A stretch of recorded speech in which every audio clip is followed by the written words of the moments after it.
growing up, I never really saw myself other than being Latina. Even though I looked different, I didn't look like Salma Hayek. I didn't look like Eva Longoria. Like, I don't look like the typical girls that you see. And especially wanting to be in the entertainment industry, I want to be on TV. I want to sing. I want to do all these things. But I never saw anybody that looked like me. So I was like, okay, like, do I not do Latin music because I don't look like Latin people? Like, what is going on? So in the past few years, I have felt very disconnected from the music scene. I'm like, what are we listening to nowadays? What's going on? Now there's Peso Pluma and Bad Bunny and, Rosalia. And I'm like, who are these? Like, what?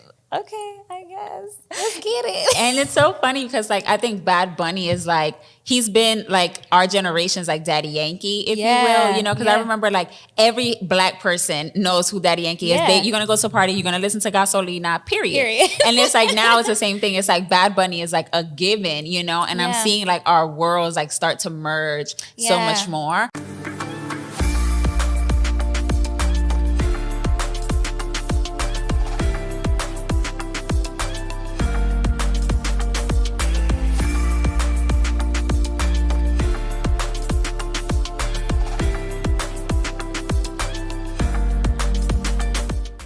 Welcome back to yet another episode of La Vida COSIGN here on the COSIGN Magazine Network. We have a very special guest. I mean, all my guests are special, but we have an extra special guest, Miss Thalia LeBlanc. Yes, ma'am. She is a content creator, a PCOS advocate, and just a all-around badass, in my opinion. I met her here in Dallas a couple of months ago, but we have been Instagram friends for a little while. So I'm actually very excited to dive into her journey and talk about what it's like being a Dominican in Dallas. We definitely connected on that. So we'll be talking a lot about that during this episode. Welcome to the show. Thank you. I love being here. I love being here with you. I know we're going to have a good time. Yes. Before we get started, you're Dominican. Yes. I know your last name doesn't necessarily communicate that. What's your maiden name? So it's Estrada. Oh, Estrada. Very Dominican. Yeah. And I'll tell you my middle name now. Altagracia. Yeah, no. Actually, you would freaking think it'd be something crazy like Mireya or something like something very Dominican, but it's just Maite. Thalia Maite Estrada was my. And I feel like the only time I ever heard Maite, like Rebelde, Rebelde, they're touring again, whatever. And that was the only Maite I'd ever seen in my entire life. Really? It's a pretty common name. I figured that out afterwards. It is a pretty common name. But when we first connected on social media, I had no idea. I figured you were like Creole, like your husband. Yes, and then I remember I posted a story. I think I was like asking like where were there like Dominican spots, or I posted something and you responded, and we've like, hit it off ever since. Because what I keep telling people is like, I grew up in the Bronx. I'm Puerto Rican and Dominican. So everybody was like me. But then when I moved to the South, nobody understood that I was not Mexican. It was like, they think, oh, you're Spanish or you're Latino, you must be Mexican. Literally. And I'm like, no, I'm Dominican from the, Dominican Republic. I'm Dominican. And people could just like not grasp the concept. They don't. They really don't. If you speak Spanish, you're automatically Mexican. And a lot of the times they don't even say you speak Spanish. They'll be like, oh, do you speak Mexican? I'm like, that's not a language, but we're getting there. I'm like, they even have Mexicans in other different countries. Everyone has different dialects, different like slang. Like it's not the same. And I would get super offended in middle school and high school if somebody was like, oh, you're Mexican. And it's like, I love my Mexican brothers and sisters, but I am not Mexican. And also when you look like us, Afro-Latina is like, that's a whole other thing, because it's hard to grasp that you can look Black but be culturally Latino, like you could speak Spanish and have coarser hair, have curls, and have different phenotypes. Like that's a whole other battle within itself, which can be very frustrating. Yeah, and it's hard too. I think we don't talk about being like Afro-Latina enough, because it's like you're not really quite Black to be Black, and then you're not quite really Latino to be Latino. And on the previous episode with Paloma, she's a Mexican creator, and we were talking about how like, when I grew up, I was watching novelas, and you always see these like European Mexicans. They have light eyes, they have blonde hair, So I grew up thinking like that's what it meant to be Latino. Yep. And, the crazy thing is like, my family is very Puerto Rican, right? And my dad is very Dominican. So it's like, even though I was getting a lot of my culture through my family interactions, the media was portraying Latinidad in a very, very specific way. Yes. And I always felt like I was never really represented. So like when,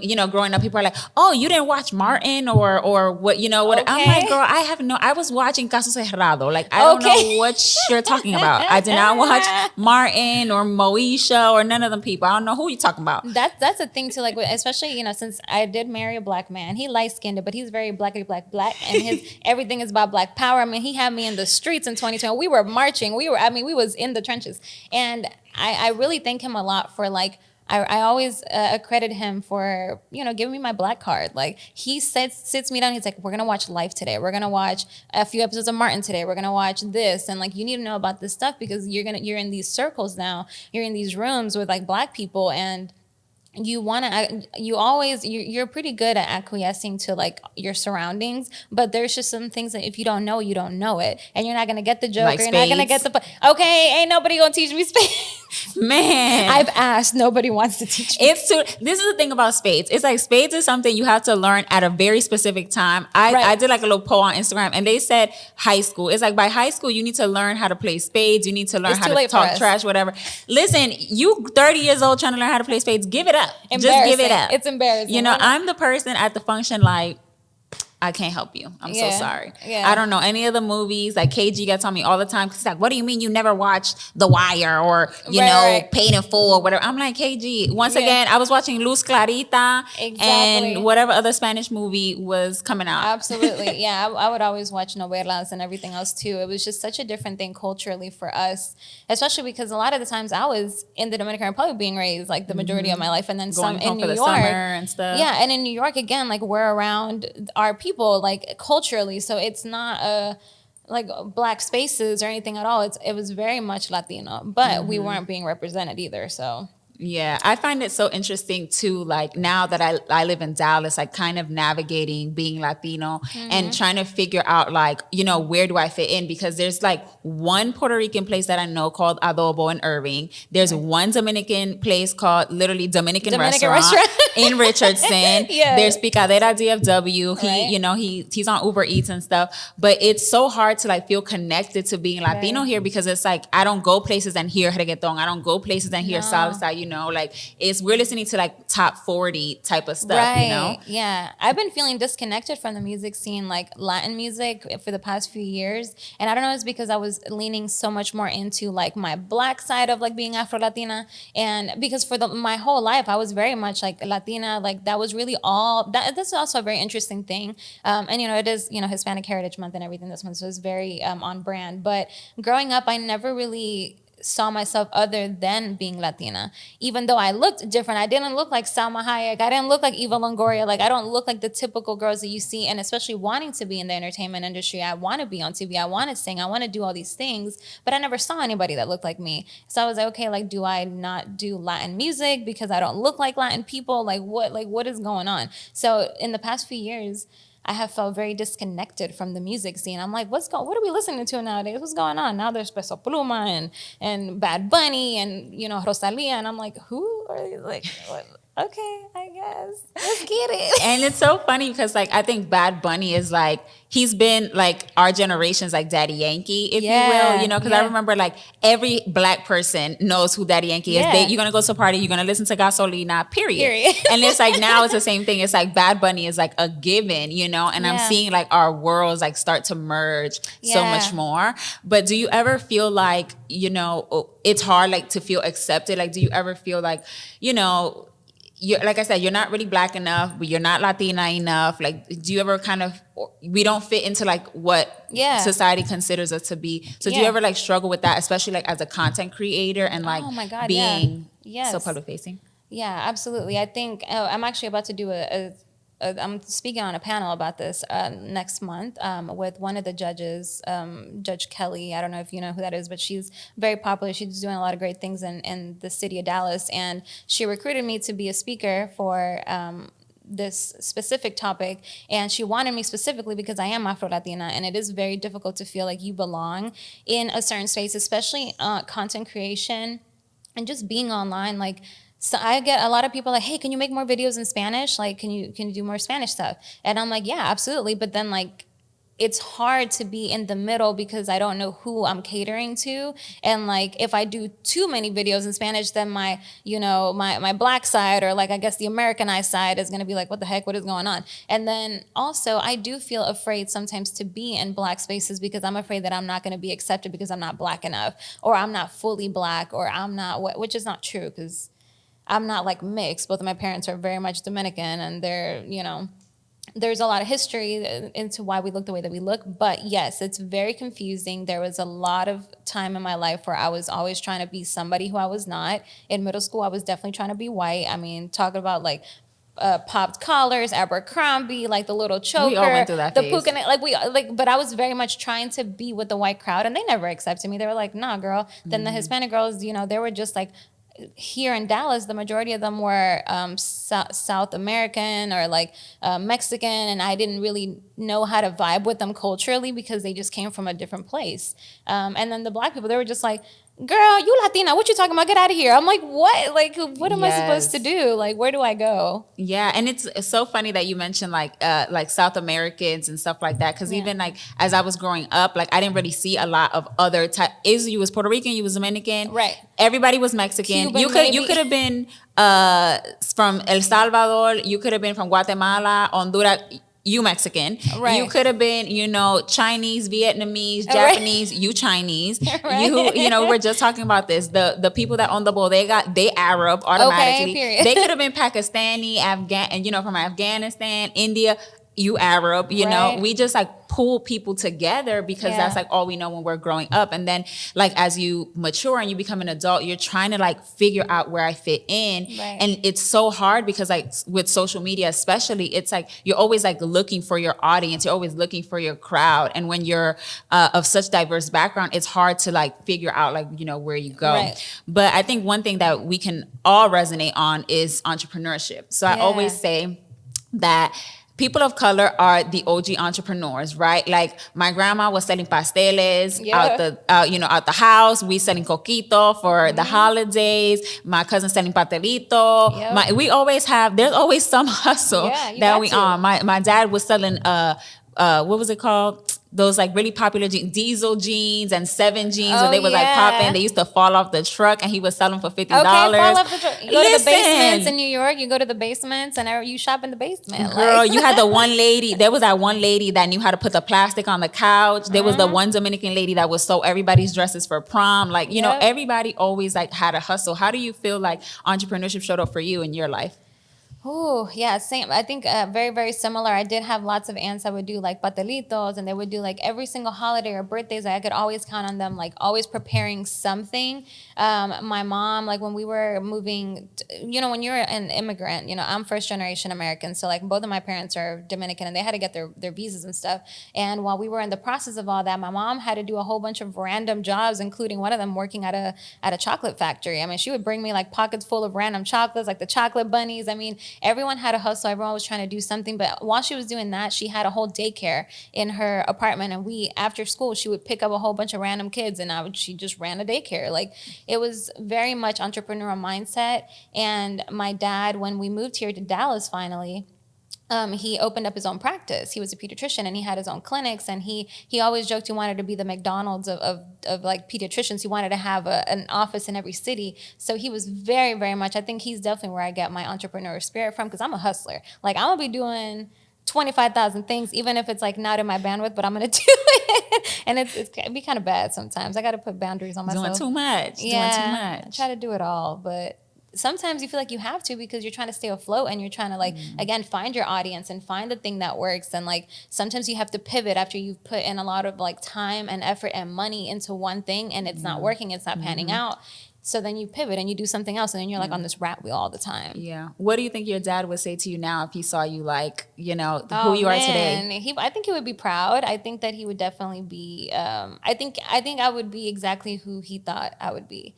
And I think that he would tell me that it's only going to get better because he was a big dreamer. Like he outlandish, very lofty dreams all the time. So now when I have my big dreams, I'm like, it's cool. My dad would probably be like, oh, that's nothing. Like you can do that. Like. Yeah. Do you feel like you dream too big or not big enough?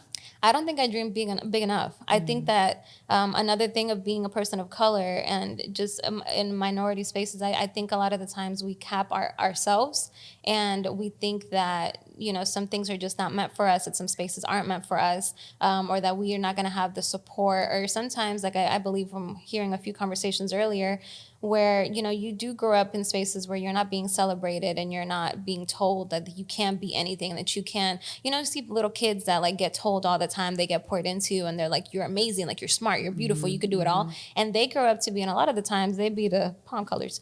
No offense, but they grow up and we wonder why they have so much audacity, and like why they just like go for these crazy things, and a lot of them aren't even qualified. If we had the same audacity that our white counterparts did, man, we could reach for heights that we couldn't even imagine. Yeah. I had the opposite like happen to me growing up. Like I was always constantly celebrated, but I was also silenced at the same time. So when you grow up in a Hispanic household, it's be quiet, cállate muchacho, que no te rías. Tú estás hablando mucho, and it's like, bro, like let me talk. And what I realized, my grandma also too had a illegal daycare. She hates that I call it that, but I'm like, it's true. You had no certifications. You had these random kids in your house, and you was giving them rice and beans for lunch. Like nothing about this is giving state certified, nothing about it. But one thing about my grandma is like she always had a heart for children. She always like loved kids. And I remember she watched two little white boys. They were my mom's coworkers' kids. And they're like grown now. They got to be like in their mid-20s at this point. But I remember when she was, taking care of them, obviously like the mom would like come drop them off, pick them up. And I always saw, her name is Gabby. I would always see that Gabby would like always like encourage her kids to express themselves, to communicate. How are you feeling? Okay, you're crying. Like, why are you crying? Like, how can mom make it better? Versus me, it was like, you crying, shut the hell up. I'm gonna give you something to cry about. Okay, you want me to hit you more? And it's like, goddamn, you abuse me. Exactly. Jesus Christ. So I feel like, into my adulthood, I'm not as confident as some of my counterparts because I was even though I was celebrated for academics, I was constantly always quieted or like told to, be quiet, sit still, don't make too much noise, don't ruffle too many feathers. We would go if we would go to the doctor, you have to go dress properly because we don't want people to think that you're like, you're not taken care of. And, you grow up with all this anxiety about how you show up in the world that it's like, goddamn, how do you want me to be anything else if like my whole life I've been like nitpicked, and critiqued. Tú estás gorda, tú estás flaca, tú comes mucho. I think that's another thing too. We need to really stop that ish in our communities, especially, bro, like at my dad's funeral. We were Facebook living it or whatever because it was here and a lot of our family's in DR. So I'm sitting there at the front. At this time, it's like, he died at the end of the beginning of the pandemic. It was like Christmas Eve of 2020. So it was like crazy times. Like everything was closed. Like it was just so much stress. And we had just been in the pandemic. I was gaining all this weight. Like I was stressed out. Like I'm burying my dad. And literally in the chat of like the thing like, ¿y quién es esa gorda que está ahí en el frente? And I was like, no, esa gorda soy yo. Like, what do you mean? Like, why are you calling me fat? And honestly, I've lost 30 pounds since then. But anyways, that lit the fire under my ass. But it's very disheartening. And every single time I would go back to DR, like, pero tú estás gorda, muchacha.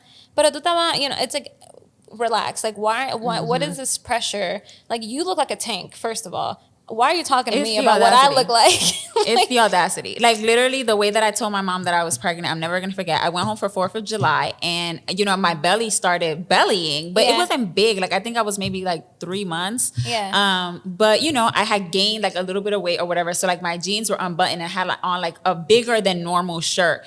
I literally walk into the kitchen. I was not home not even 5 minutes. I'm like, you getting fat. And she walks up to me and she lifts up my shirt. And I was like, I literally looked in the face. I was like, Mom, I'm not fat, I'm pregnant. What an announcement. Oh my God. I'm like, literally, and I'm never going to forget. And then now, I gave birth, my son's almost 1. And it's like, you skinny. Girl, I was breastfeeding your damn grandson 22 times a day. We can't win. You cannot win. But one thing, weight is like a big thing. But I know for you, a lot of your weight issues came from, having PCOS, right? And a lot of women of color struggle with PCOS. It's actually PCOS Awareness Month. So I do want to talk about, what are some of the symptoms of PCOS? Like, how did you even get diagnosed? Like, what was that about? Yeah, so if any woman is listening, I know a lot of women sometimes be really confused about if they may have it or not. But definitely one of the biggest things that you'll find is absent periods. Your periods will just and not just like missing a month or two. I mean, I'm talking talking 4, 5, 6, 7 months. Like, Girl, sometimes,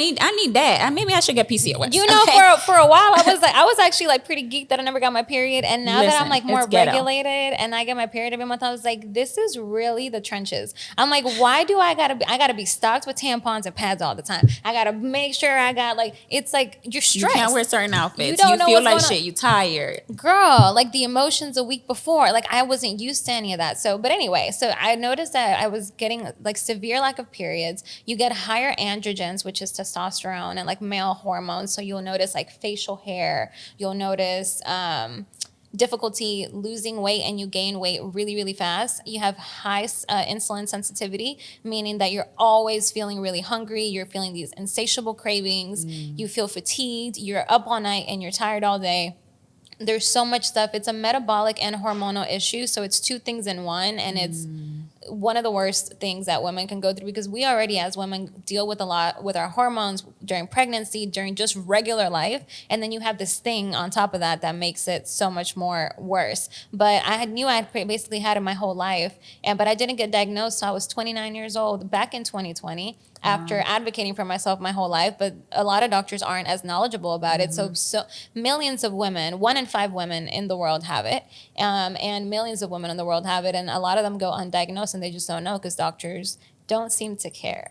Yeah, it's get on birth control. Come back when you're trying to get pregnant. That's all they tell you. I remember I got my period when I was 11, and when I was 13, I got on birth control because it was like I had PMDD, which is premenstrual dysphoric disorder. Basically, I was acting in fucking sane. Okay, Wow. I was like, you know how they say like teenage girls are like bitches? I was on another level. Okay, Wow. so it was just like something with my hormones was going on. I would get like really bad cramp. Like it was just trash. So since I was 13 years old, I got put on birth control. Wow. You see, with me, like because I never got my periods, I always say that this is the reason why I'm very even keeled. Like I always say, like I act like I think and I act like a man. I have no emotions all the time. Not that I don't have emotions. I'm actually a very emotional person, but I could never relate to him and like, oh, I know exactly when I get my period. My left boob starts doing something weird and my nipple gets like this. And then I start acting like a bee and all this stuff. And I'm just sitting here like, I don't know. I haven't had my period in 8 months. So I literally can tell you what's going on in my head right now. Like I'm just chilling. I'm just over here. It's just like a monkey in my brain, just chilling.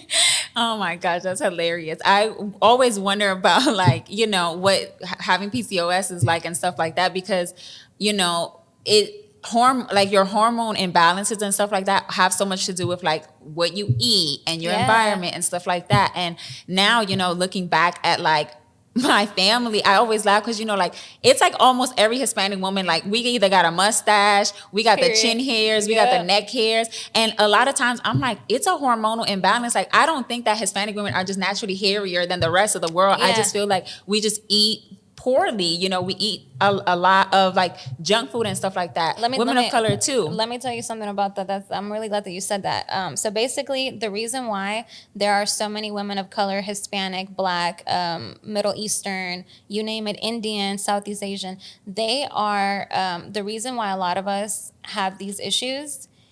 So I don't know if you've ever read the book, The Body Keeps the Score. So I haven't read it. But okay, so The Body Keeps the Score basically talks about how our bodies like stores trauma. And there's a reason why our white counterparts do not experience all the symptoms that we get. Because if you think about humans, like we adapt to our surroundings and to our circumstances. Like people that have lived in, you know, the rainforest, like their feet are a certain way, their bodies do certain things to help them thrive and survive. So a lot of the times we all come from a culture, and we're here in the country that we're having to struggle, we're having to survive, we're having to be in flight or flight mode, we're having to hustle. And a lot of the times our body starts adapting to that. So then sometimes it's not 100% like studied or whatever, but there is a very big conception that we believe that because we're in a flight or flight and we're surviving and we're having to be rougher, we're having to be hard, and we can't just live a soft life, like our body adapts to that. And that's why androgens go up, testosterone goes up, so we could be harder, so we could do the things that we're supposed to do that our white counterparts are not doing necessarily.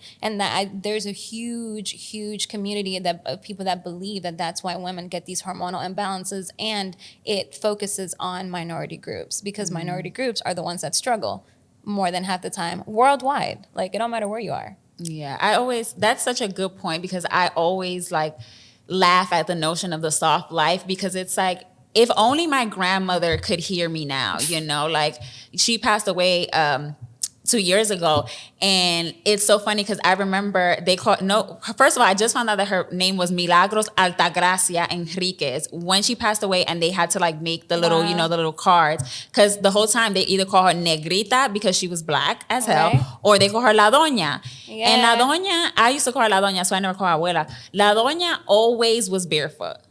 And La Doña was always in the mix. Like, she was the person that is like, you will wake up at 6 o'clock in the morning. She outside at the neighbor's house doing something. She's here, there. She's everywhere. She was just insane, like the Energizer Bunny, but just like a little Dominican Imagine lady. how her bodies adapt to like live that type of life. Like my grandma's name is also Milagros, which is really funny. Yeah, I feel like everybody has a Milagros. It's a it's like Dominican names are so very common, but it's true. Like they do crazy stuff, and they're putting their bodies through stuff, and your body just will adapt. And a lot of the times that looks like hairier. Feet are wider. We have calloused feet. We have all this stuff because you're doing. We're always in the sun. We're always, always in the water. Our hair. So it's so much to like take into account, when we consider like beauty standards, when we consider just like how we move about in the world. Right. And for me, like I feel like a lot of the things that have been challenging are also like the things that I love most about being a Latina. Yeah. For you, what have you found has been like your biggest, I guess, insecurity in being a Latina, but also like your favorite part? Oh, my biggest insecurity definitely stems from being Afro-Latina, again, just because I felt kind of confused about who I was for such a long time. I think I wear it proudly now. I even have the hashtag in my bio, like Afro-Latina. Like I want more girls that look like me to know that, that we could look like this and be a part of our culture.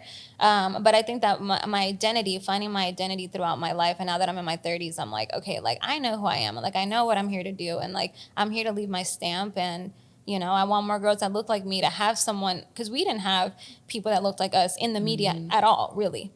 Now that social media is a thing, we have this other platform now that we can like look to people that look more like us, and we can actually seek out people. On TV, you can't control TV. Like back in the day, like, you could just see the guide, and the guide just tells you what's coming up, and like, producers and all kinds of different people, they decide who gets in front of the TV and who we see. But on social media, we curate our timelines, and we decide who we follow. And I think it's important to follow the people that empower you, that make you feel good about yourself, that don't make you compare yourself and all that stuff. So I feel like, I feel like I'm pretty sure about myself now, and that makes me proud to be like Latina, Yeah, I'm so glad that you're in a public facing space, being a creator, because I do think that we need like more role models and stuff like that. And one thing that I really love about COSIGN is like, KG has been very intentional at like showcasing like being Black and Latino and in Dallas, because I feel like it's so easy to get lost in Dallas, where it's like, it's a lot of white people, a lot of Black people, and then you got like this little sprinkle of like Hispanics and Latinos that are like hiding in Richardson and like not Richardson, and Arlington and wherever else. Baby, they not in Uptown. I'm gonna tell you that. Okay, they over there at Fiesta though. Okay. We be at Fiesta. Yeah, listen, sure. I'm never gonna forget. I moved here and I went to take the U-Haul truck over on Greenville Ave. Yeah. And I like literally parked the truck, and then I see this place called Fiesta. I'm like, my people, they're in there. Yeah. I walked in there. They're making tortillas fresh, girl. They making the pan. I was like, I found my people. Yeah, Fiesta, Dollar Tree in there. La Michoacana is also a good one if you want to get your meats. It's so good. But I was joking about like KG. I was telling my husband, I was like, KG's, he's Latino, right? He's Panamanian. He's like, I thought he was just a nigga. He would say the same thing. But I told him, I was like, babe, like, and when I go to DR, when we went, everyone was badgering my husband. He was like, loco, tú habla español. You speak Spanish, bro. Like, he's like, I promise you, I don't speak Spanish. I promise you, where he's from, Louisiana? Yeah, like Southeast Texas, like the city right before Louisiana. Literally. Yeah, it's like, I promise you, I'm Creole. I don't know nothing about what you're talking about. And then everyone thinks that I'm Creole because Creoles are light-skinned Black people, basically, for the most part, just because French, European, Black, whatever. But it's always so funny how you could really find people that look like KG, that look like we're everywhere, and you can find us at Fiesta, or you can find us. I don't know where in Uptown somewhere at the day party. Right. What is it? Has it been like? Yeah, you mentioned your husband. What has it been like? Being in an interracial like relationship. You're in a relationship. Your business partners, like all the things. Like, how do you kind of balance all that? Like, is he like trying to learn Spanish? Are you learning how to make gumbo? He be on his Duolingo. He on his Duolingo-ish. Like, man, he be getting mad when he forgets to do it because he's like, and then he'll find himself in situations. He's like, if I would have been on my Duolingo, I would have known what that guy was saying. And especially like the things that we do too, like, you know, we dabble, we're serial entrepreneurs. You know, we have a podcast, we do real estate, we do, you know, I do music, I do content, we do so much stuff. But whenever we were doing real estate, anytime that we do a real estate project, man, you know, a lot of the workers, a lot of the times, like the skills, like they're Hispanic. So I have to be, he'll be like, habla con mi esposa. And then I'll be like, all right, well, I'll take it from there. And he's like, you see, I need to get him on Duolingo. And I think that's what really pushed him. And he wants to talk to my mom more. He's like, I just feel like me and your mom would be cool. Like, I feel like I get her, I understand. Because me and her, I love my mom to death. But it's just like one of those things, like, you know, like mother-daughter type things. Yeah. Like, I don't know. Like, he's like, I feel like I could get to her, but I need to learn Spanish. So, yeah, you know, it's fun. It's fun dating somebody that's not of your culture, I would say. Because previously, before him, I dated like really a lot were just Hispanic, but they were never like Dominicans. Que Dios te bendiga. Okay. God bless. I just never, like, for some reason, I never wanted to date a Dominican because my whole life I kept hearing, like, you need to marry a Dominican because you got to stay within the culture. Mm-hmm. But then also, I would also hear, but they can't be too dark because hay que aclarar la raza, which is very toxic. And it's colorism is a huge deal in the Dominican Republic. That's a whole other conversation. But, I guess I got best of both worlds because I told my mom, I was like, well, he light-skinned. I mean, that wasn't on purpose, but, you know, he light-skinned, but he blacker than me. So, like, so I don't know what you want me to, you know, but it's been awesome to learn about how their foods, Creole foods are basically almost just like Dominican food. It's like the same. They just have different names. Yeah, yeah. So it's been nice. Even with African food too, like, you know, I saw like they have mashed plantains and stuff. And it's just like so interesting to see like jollof rice, you know, we got moro. Like, it's just so interesting to see how the diaspora really is a diaspora, you know. And now, you know, my partner DJ, he's also black. He's from Little Rock, Arkansas. So I don't think he even knew what a Dominican was until he met me,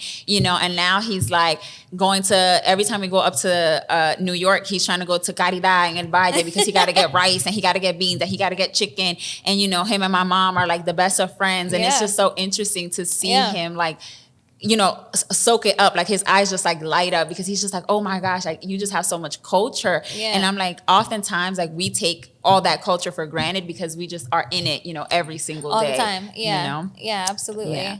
What do you think is like, now that you're focused on like all your serial entrepreneurship and stuff, what do you think how that has affected your relationship with your family? Because like for me, it's like two-sided. So being from the Bronx, I'm like the girl that like made it out, right? But then it's also like, you think you better than us? Like you moved to Dallas, you know? So it's hard to navigate and really like wear my accomplishments proudly because it's like, I want to do well, but not too well that my third cousin on Facebook is asking me for money. And my friends from high school ain't talking shit about me in the group chat. So it's like, you're trying to find like this balance of like being successful and, you know, your mom, you know, I make more money than my mom. Right. You know, I make more money than most of my relatives, you know, so it's just like, it's a hard balance. Like, okay, you know, my baby shower came, like, I paid for my baby shower, you know, like there was just like a lot of things that I didn't consider or think about until now. Like, do you find like any challenges with your family and like your friends? When I tell you my dad used to take care of his entire family in DR, every single month he was sending them money. Now he was a whole doctor, so that makes sense for him. Once dad passed away, it was astounding the amount of family members that never checked up on us or just like say hey or whatever. They all felt entitled to a piece of whatever my dad left behind. And they got very, very sadly mistaken because I told them, I was like, with me, you not about to get not a damn thing. I was like, y'all are grown as people. Y'all have been given opportunities time and time again. My dad gave y'all so much money for so many years. Y'all didn't worry about starting a business, about furthering your education, about doing anything. You just wanted to live off my dad's dime. And it does feel weird sometimes, especially as I hit more and more milestones in my career. I just became, for the first time in 1 year, a 6-figure content creator, like literally last week. Like, yes, and the year is not even over, honey. Okay, Q4 ain't even started yet. Okay, I'm hyped, but very, very blessed, very, very thankful to God for that. But it sometimes feels weird to just even announce like my accomplishments or just like celebrate myself because I already feel like, oh, she's over there. She's one of the only ones, like us. We're the only ones that are really in America, so they're all in DR. You know, you can't just travel wherever you want. They don't have visas and stuff like that or passports. So it does feel weird to be like, hey, I've accomplished this goal. And if it's a monetary goal, it makes you feel like, oh man, like I can't really show this. And my mom be like, no ponga nada en el Facebook, no, don't share anything. People are gonna give you ojo, and like they're gonna like all this stuff. Yeah, and I'm just like, no, like I was, Mom, I don't care. I was like, they could do what they want to do. This is my life. And I was like, and my career depends on, like, I also need to look credible too. Like, I can't just be like, yeah, I'm a content creator, or like I'm just in a creative space, and like I don't ever show any of my projects or any of the things that I'm doing ever. Like, that wouldn't really make any sense. Like, I'm trying to build my credibility. Like, I'm still somebody that's trying to make it, and like I have to walk on eggshells for these like bums. Sorry, like I love them, but from afar, because they do be in my DMs asking for money, and it's never for anything good. So it's like, yeah, I have to say, like, one of the biggest things that I learned in therapy is that sometimes like your family members are like your biggest sources of trauma. Yeah. And we just have to account for like all of these moving pieces, in our lives and in our careers. So it is difficult, but I will say, like, one thing I'm definitely learning is to celebrate myself more, and like, I'm the shit. Like, I've been doing this for 10 years. Like, I'm not going to downplay myself because it makes you uncomfortable, or because I'm a people pleaser and I know you're going to come asking me for money and I don't know how to say no. That's my problem to work on, So it's like, I'm trying to learn, to pop my shit a little bit more. Yeah. Now that you're a 6-figure content creator, I want to talk a little bit, this wouldn't be the La Vida COSIGN podcast if we didn't talk a little bit about business. What do you feel like made this year different from all the other years? I think something magical happens when you've been doing something for about a decade. I don't know what it is. It's just like the overnight success that took a decade. Exactly. That's literally what it is. And a lot of the times, I get people in my DMs like, girl, like, how are you getting brand deals? How are you working with these big brands? How are you doing it? And I'm just like, girl, like, it's been a lot of fine tuning. It's been making content that don't look good. It's been, using the wrong equipment. It's been things not looking as aesthetic. I mean, it just was starting and just doing it. But I think that one of the biggest game changers for me was getting management. That whole guy having to spend money to make money kind of thing. Yeah. I give up a little chunk of my every single contract that I get to my agency, to my management. Who's your management company? Estate 5. Okay. They are local here in Dallas, they manage really big Dallas creatives. But they do take a chunk of my money, but they also help me get more. Yeah, like, and my manager Tristan, she had her own boutique agency, like influencer marketing agency last year, or no, in 2021, I want to say. And she just like scouted me. She just like sent me an email, and I had no management. I had blown up on TikTok. I had like 300,000 at the time at TikTok. And she was like, hey, like, do you have any management? I was like, no, I don't. I have been trying to get on Kensington Gray, which they're, girl, I seen they have a whole list of requirements. Listen, you got to post content every day. Your numbers got to be growing. Yep. She's not playing with these people. And at the time, I wasn't big enough on Instagram, and I guess they weren't taking TikTok as serious, because on TikTok, she wanted me to have 100,000 on Instagram, and I was like, girl, I'm trying, but it's hard. And basically after that, I was like, I got my hopes up, and I was like, oh, well, I guess this is going to be a while before I get management. So anyway, Tristan reached out to me. I said, all right, let's do it. I mean, what could I lose? Like, I haven't really made any money, and I've been posting consistently for a decade. I've done everything under the sun, so I don't really know this could be good. And she helped me land a few deals and negotiate those contracts for me. And now we just did our biggest contract ever with Weight Watchers last week. And that's the contract that sent me over my 6-figure goal. I had a 6-figure goal last year, but I only made it a 65K, which isn't bad. And I try to be transparent about the money that I make, because I think it's important for people to know like what it looks like to get into this. And like, it's not guaranteed. I've spent 3 months, this whole last 3 months of the summer, I didn't get any new deals at all from like the spring, but then like that one deal from last week, like, changed the game. Yeah. So that's just something you got to keep in mind whenever if you're doing this entrepreneurial, like a creative space, you're not going to be getting paid every month. Yeah. And I love how transparent you were. It's like, hey, how many followers did you have on Instagram when you were trying to get on Kensington Gray? I believe I had like 15,000. Okay. And then how many did you have on TikTok? Like 300,000. 300,000. Yeah. So at this time, it's like you have 15K, you have 300,000, you've been doing this consistently. Yeah. You're not making no money. No money. Baby, let me tell you something. I put out like 3 podcast episodes. I didn't get a podcast deal. I was like, fuck it. Pack it up. Yeah. Pack it up, because I need my money now. My bills are due now. Immediately. So what like kept you going? Because it's so easy to be like, listen, it's been a decade. I'm finna pack it up. Like content creation is just not for me. I think that sometimes you just have this feeling like you just know like you're meant for something great or something greater, and like honestly, like my faith in God, and like I just kept being pulled like every time. Sometimes I think I'm crazy, I feel crazy, I'm like, why am I doing this to myself? Like I could literally just go get a job and like just like I have experience, I could work at any marketing agency, like I've been doing this for a long time, like I have the experience. You could become a coach or produce people's podcasts or something. Absolutely. And I'm a researcher. Like I rarely hand things off to other people, which I'm struggling, and I'm trying to not do that as much anymore, but I really try to take everything under my belt because I feel like nobody can do it like me. And I got to stop doing that because then I burn myself out. But, my husband and I started our podcast, Telling on Myself. And the podcast actually is doing really great, to our random surprise, because that was just, for me, it was just another outlet that I could speak about things that weren't necessarily about PCOS or fashion or beauty, like any of the stuff that I do as a creative. So anytime that I can step away and do something and like talk about just life, pop culture, music, like I love that. So, we just started talking about telling on ourselves, and I was all right, cool. So how are we gonna do this? Like, what do we need? We need a camera, we need equipment, what do we need?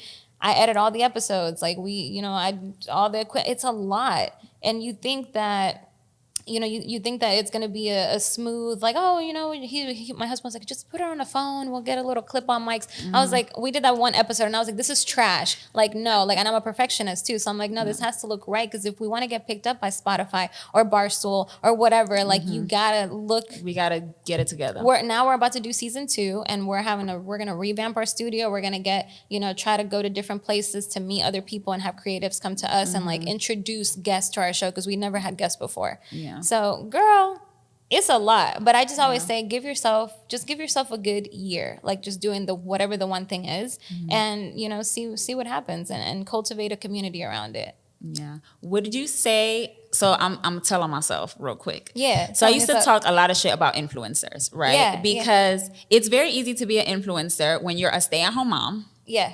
And your husband pays all the bills and you don't have no stress. Or your husband is a cameraman. So one of my favorite creators is Desi. Yes. Right. And I'm like, of course she's going to have a poppin' ass YouTube channel. Her husband shoots and edits all her videos. I can't even get DJ to send me the pictures, airdrop me the pictures that he takes on his phone, let alone be my videographer.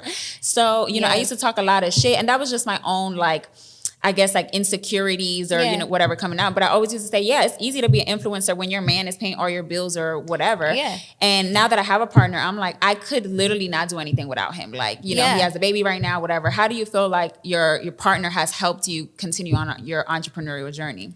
Especially with content creation. One thing is that with my husband, he grew up in one of those spaces that he wasn't very nurtured, and he wasn't very, like, he's very self-conscious, and he's like he's really had to break out of that, because, you're married to someone that's literally in front of a camera all of the time. So now our podcast has definitely helped him do that. But I would always notice, I'd be like, hey, babe, can you take a picture of me? We just be out in the streets, like, influencers in the wild and shit, like, and he'd be like just all shy and like, and I was like, what is that? What is his angle? Or like, the pictures would be blurry because he's trying to take them, and like, because he doesn't know, he's not comfortable with like just doing things out in the open. And I already broke out of that years ago. I was like, man, I don't care. These people don't pay my bills. I do. So take the damn picture. Like, pop up the tripod. I don't care if it looks crazy. I really don't. But now he's so much better, and he's like, man, I need to break out of this. I really need to. So it took a lot of like work between us, because at first I'd be like, I feel like you get annoyed when I ask you to take my pictures, or like, I feel like I'm annoying you or bothering you. And, it kind of had to be something that we had to work through in our relationship. And now that he's more a part of my content, and we're trying to build 2 online personas at the same time while also being a collective, it's helped us so much more, because our goals are clear. Like, we know like what the goal is and what we're trying to do. And that comes with being in front of a camera. That comes with learning my angles and learning my equipment that you're not used to, because he never knew how to do cameras and sound and stuff. Now he does. Yeah. So I think it's brought us closer together, and I mean, we're together 24/7. So that's another thing. You gotta like each other. You gotta like know how to work with each other if you're gonna be together all the time. Yeah. And I always like to like give a shout out to the partners and like the tribe and the village, because I think oftentimes, content creators, especially, or even entrepreneurs especially, like, we'll beat ourselves up because we're not as far along as XYZ person, but it's like XYZ person had different resources, had different support. Like, I'm a mom of a 9-month-old, but I always say like motherhood is easy for me. Why? Because like my baby is super easy. You know, he's always with his dad when I'm doing stuff. My mom, I can have my mom fly in to watch him for a weekend. You know, like I have perks, you know, that other moms don't have. So it's easy for me to say, oh, motherhood doesn't slow me down in business, but I have a tribe to pick up the slack, right? And I always give credit to my tribe because I don't do this alone. And there's so many people that are trying to do it alone that beat themselves up because they're not as far or as successful. But it's like, you got to go a little bit slower when it's just you know? Yeah, for the longest time, I felt like that. I felt very alone, and content creation in just a creative space is very lonely. A lot of the times, you know, I was always that too much friend. Like, everyone would always kind of make jokes about me because I was always recording everything, and I was always too loud or too much or whatever. So it almost made me feel like it made me become a shell of myself for a good while. And I'm just now breaking out of that. Yeah. When you feel like, you know, you're trying to do it all, and then when you're doing it all, so the people that are supposed to be your tribe are not being very tribe-like, that can also make you feel really alone around a lot of people.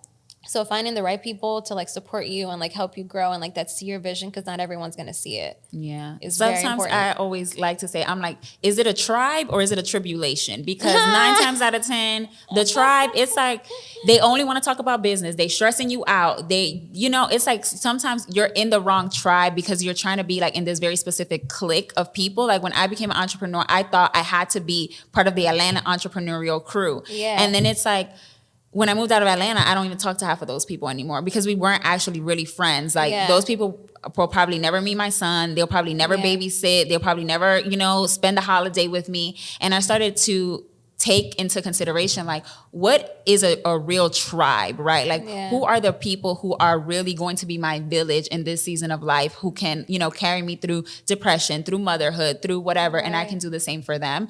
And, you know, sometimes you want it to be, I miss not having as many Latino friends, right? I'm like, I miss just being able to like listen to salsa and bachata when I'm cleaning in the morning. We clean into Drake and 21 Savage in my house, you know? Like, it's not giving, you know, modern matriarch, like, you know, when my mom was, it's definitely not giving that. We are not eating mango for breakfast. You eating these waffles from Trader Joe's. We're losing recipes.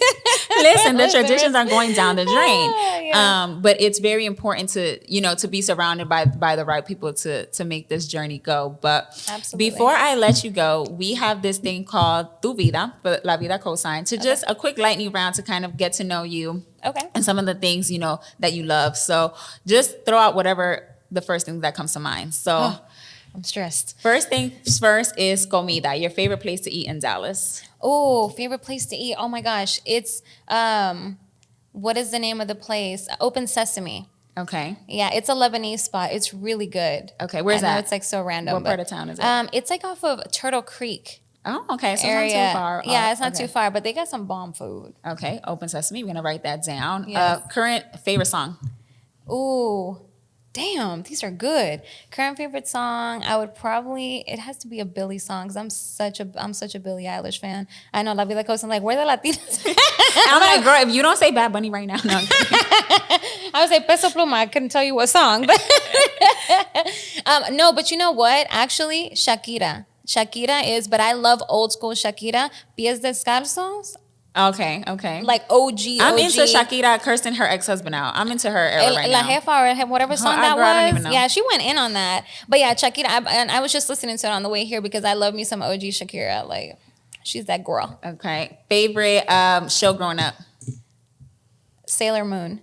Oh, I was a Sailor Moon girly too. Yeah, I had to be home at 4 p.m. every day to watch that. Definitely a Sailor Moon girly. I think that's why I got into astrology. Because I would just be like, oh yeah, doing too much. Yeah.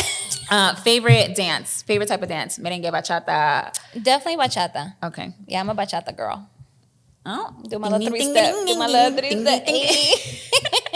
Nereida. Oh, girl, who? Nereida? I always say Nereida must have had some bomb pussy because she had this man crying on 10 tracks. Okay, we're gonna cut a couple clips in there for y'all. And last but not least, who or a business that you co-sign? Ooh, a business that I co-sign. I would probably say I'm a definitely plug. Her name is Shelly. And her business is called Aura Fit. Shelly Okay. Beans. You find her on Instagram, Shelly Beans Fit. She's an amazing soul, and she's helped me with like my fitness journey in the past 3 years here in Dallas. And she just really cares about people and cares about community, and I gotta co-sign that. So yeah. Awesome. Well, thank you so much. Let everybody know what you have coming up next and where they can find you. Oh, okay. Well, you can find me at Thalia LeBlanc. We'll put it. Yeah, anywhere. Literally, just Google it. All my stuff will pop up. We have a new season coming up of Telling on Myself podcast. It's still PCOS Awareness Month, so I have tons of stuff, places that I'm talking at this month in particular, and also for Latin Heritage Month as well. And it'll all be posted on my page. So just find my socials, and you'll know what's up. Awesome. Well, thank you for coming. We definitely have to have you back. Absolutely, I'd love to be here. Thank you for tuning in, guys. Make sure you like and subscribe, and we'll see y'all on the next one.